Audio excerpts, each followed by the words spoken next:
الرحیم اپنے شاعر منظر ہاشمی کا سلام قبول کیجیے۔ 2019 میں سوڈان کے ایک عالم دین نے ایک خطبہ دیا جس کی گونج پورے عالم میں گونجی اور اس خطبے کو بہت سراہا گیا۔ سوڈان کے اس عالم دین کے خطبے کو میں نے اپنی شاعری کا موضوع بنایا ہے۔ موضوع ہے سوڈان کے عالم دین کا خطبہ کلام منظر بزبان منظر۔ عرض کیا ہے، کہا سوڈان کے عالم نے اپنے خطبے میں، کہا سوڈان کے عالم نے اپنے خطبے میں، جو خدمت خلق کرے بڑا وہی ہے رتبے میں۔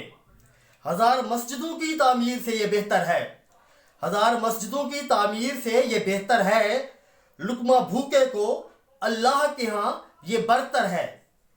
فقط پوجا نہیں ہے دین، درد انسانی، خدمت خلق سے محشر کے دن ہو آسانی۔